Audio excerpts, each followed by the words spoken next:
Takže čaute ľudia, vás vítam pri dnešnom videu a dneska tak si dáme recenziu na tohto tu Passata. It's a good day, it's a good day, it's a good day, honey. It's a good day, it's a good day, it's a good day, it's a good day, honey. Môžeme vidieť, že tento Passat má elektróny. Má pneumatiky Barum Bravuri späť rozmermi 215/55 R17. Ako môžete vidieť, tak sme sa presunuli do interiéru, ktorý je akože tento Passat je v plnej výbave.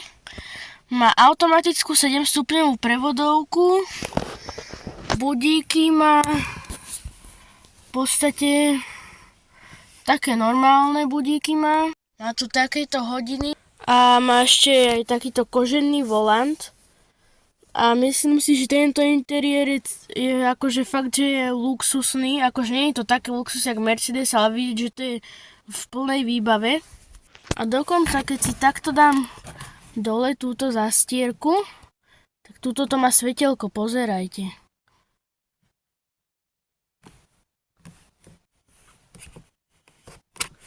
Vidíte? Toto má takéto svetielko. Paráda. Potom túto to má ešte taký úložný priestor na okuliare. Hej. A to je z tohto predku asi všetko a poďme sa teraz presunúť do zadnej časti auta. Ako môžete vidieť, mám celkom dosť miesta na nohy. Nejakých typujem 20 cm. Tuto sa dá dokonca nastavovať teplota, pravdepodobne, teraz neviem, či kúrenia alebo vyhrievania sedadiel. A tu ešte pravdepodobne natočenie vzduchu, buď teplého alebo studeného. Okno to má klasicky na elektriku. Teraz som dal dole svetla, vidíte, že to má tuto takú podsvietenú lištu peknú. Mne osobne sa to veľmi páči.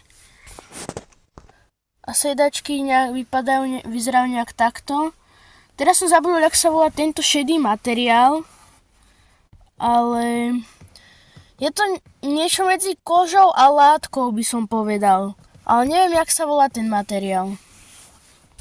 Ale táto stredná sedačka je teda kožená celá.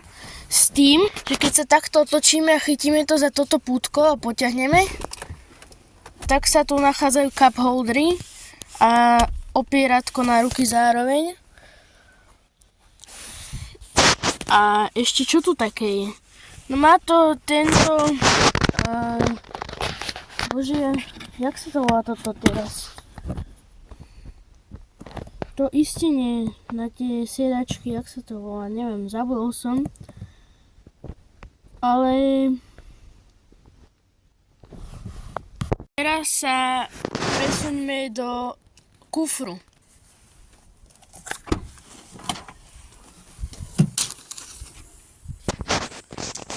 Kufor je pomerne veľký. Teraz to nie je akože ani vidno, lebo je tma.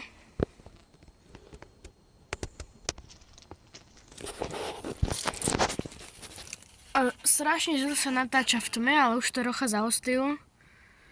Kufor to má pomerne veľký, typujem tak okolo asi nejakých možno 300-400 litrov typujem. Pretože ja mám ruksak, čo má asi nejakých, tuším, teraz neviem, či 30 alebo 20 litrov a sem by sa ich zmestilo 10 minimálne. Môžete vidieť, že tam sú rôzne, čo to je, nejaké zástrčky. Tam je 12V vlastne nabíjačka. Tu je 12V nabíjačka, toto neviem, čo je úprimne. To je pravdepodobne na sklopenie tohto tu, že to je na elektriku. Pravdepodobne, tiež je to ináč mimochodom kožené. A toto tu slúži na to, aby sa vám úplne sklopili sedačky. A je to aj na tejto strane. Inak potom tuto to má klasický trojuholník, takto uložený. Tomuto Passatu není ani výfuky vidno, Čo je úplne za mňa dosť škoda, aj keď neviem, či na limuzíne chcete, aby vám bolo, no na limuzíne, povedz mi tomu, že luxusnejšom aute od Volkswagenu vidieť rúru, ktorá trčí z motora.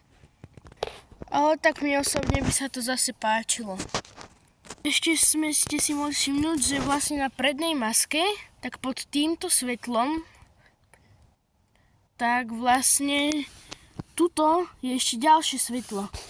A vlastne keď máte naštartované, natočíte to buď doprava, či doľava, alebo doprava, tak keď zatočíte napríklad takto doprava, tak sa to spodné svetlo, čo je na tej pravej strane, tak sa vám zapne. Asi kvôli tomu, aby ste lepšie videli do zatačky, alebo neviem.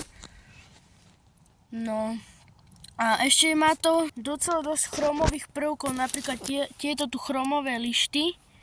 Aj túto ešte nad svetlom je takáto chromová lišta. Aj túto aj túto na tomto... jak sa tomu nadáva, bože. Neviem, jak sa tomu nadáva tomuto. Proste tam, kde sa zatvárajú dveре, tak na zemi. Takúto chromovanú lištu. Ešte kopu chromovaných doplnkov v interiéri. A takto by sme mohli pokračovať do zajtra. Ak sa vám video páčilo, dajte like a odber. A vidíme sa pri ďalšom videu. Tak čaute.